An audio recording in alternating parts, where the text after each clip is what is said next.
Hello, vocal yogi movement mavens. I wanted to talk to you on Body Talk Tuesday today a little bit about the idea of movement as medicine and whether or not we can find a better framework to think about movement. So when I say movement as medicine, I mean that many of us come to moving and doing movements in new ways and different ways when our body hurts. So we experience some level of pain, we go to a doctor, we get a diagnosis, and then we move on to physical therapy, and possibly we start doing something like yoga, possibly we spend some, invest some money and work with a trainer at the gym. Those would be options. So when we're using movement as medicine, we are moving to solve our aches and pains. But if you think about that, physical therapy is relatively short-lived. You might spend 6 or maybe 12 sessions, and you sort of solve the pain in your shoulder, but you aren't necessarily establishing a foundation for how to move to prevent the shoulder from hurting more again, or your hip from hurting next time, or your ankle or your knee. And if we're talking about having a trainer at a gym, that's a fairly expensive investment, and it may really not be in the budget for you to have someone. And even yoga has limitations in terms of what it can do, especially if you're doing the same poses over and over again in yoga, you really aren't going to have the variety that you would like in your body. So movement as medicine has some limitations, and I'd love to propose a new way of thinking about movement. If we look at food as an example, we all basically know what we need to do to nourish our bodies. Whether we do it or not is another question. Michael Pollan is famous for saying, "Eat food, not much, mostly plants." We know basically that a variety, a colorful variety of vegetables and fruits, high quality proteins, limited refined sugars and simple carbs, have healthy fats, that combination of foods is going to nourish your body well. It's not rocket science. You don't have to look far to find out what you need to feed your body.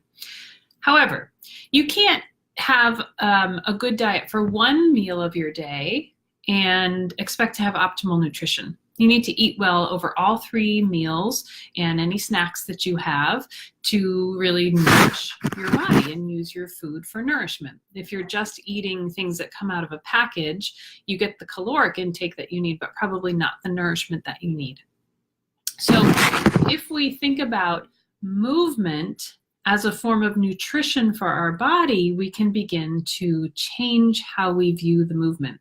There's a journal called The Lancet that published something in 2012. I want to read you a quote from it. They say, "The pandemic of physical inactivity is associated with a range of chronic diseases and early death." That's kind of a bummer. Physical inactivity associated with a range of chronic diseases and early death. In 2012, they sort of estimated that physical inactivity was the 4th leading cause of death. I'm not sure what the first 3 are, but probably things like car accidents and whatnot, cancer. But 4th leading cause of death, physical inactivity. Think on that for just a minute. That's pretty impactful. So if we look at movement as a form of nourishment and nutrition for our body, we're looking at creating a body that's thriving all the time and isn't waiting to move until something hurts. So for that to happen, we really need to provide our body with a variety of inputs that are kind of interspersed throughout our day, because that variety of inputs are going to give your joints what they need to function well. So we both can't do the same movement all the time. Like if I'm going to say, oh, my neck hurts, so I'm going to do this stretch all the time. This might be a good place to get started. But if I do this all the time, I'm actually not going to solve my problem because there's not enough variety in terms of what I'm doing with my shoulder and my neck. So let's think about your day, the average day for you. You wake up. You maybe sit to eat your breakfast, and then you're going to commute. So probably you're sitting on public transportation or in a car, and then you're going to get to your job. Let's say that you are a voice teacher and you're going to sit at the piano for the bulk of the day, and then you're going to sit to commute home. You're going to sit at the table to eat dinner. You're going to sit on the couch to watch TV, and then you're going to go to bed. So you probably heard the word sit a lot of times in there. We do a lot of sitting, and it isn't that the fact that we're sitting isn't the problem. It's how much we're sitting and sort of its duration and frequency of our sitting. You can replace sitting with standing, because just standing up doesn't solve the problem of inactivity. Inactivity is still an issue. You've replaced one sort of sedentary act with another. So maybe in that day, you're getting 30 minutes at the gym or an hour at the gym. But if you think back to the idea of one nutritious meal a day, it doesn't make up for what you might be eating the other 2 meals and the other snacks that you're having.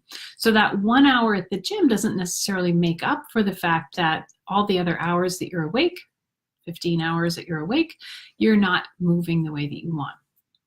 So when we expand our view of movement into being movement as nutrition, we begin to think about, how can I move throughout my day? What are the inputs that I can give myself? What are the movements that I can do?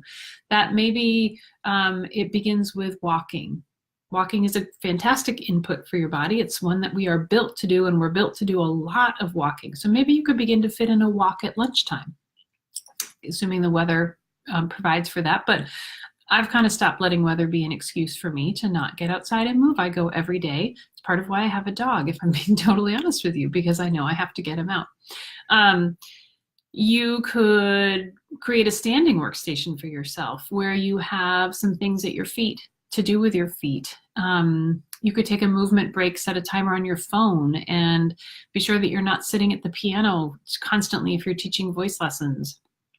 Take the stairs rather than the elevator. Those things seem very small, but they are beginning to lay a foundation of more movement in your body. So I would love to hear from you to know what things you might be able to do to make your movement shift out of being a movement that is medicinal to solve a problem and movement that is nutritious, that's going to give your body inputs that it needs for it to thrive. I hope that you will join me next week for more Body Talk Tuesday. I want to talk a little bit about movement and the singer's experience, because I've seen a lot of bodies and minds recently that are really well educated on the science of singing and the how of singing. But when we try to move away from that and into the physical experience of singing, we bump up against some big walls. So I want to talk about that next week in Body Talk Tuesday. Hope you're having a great week, and I'll see you back here next week.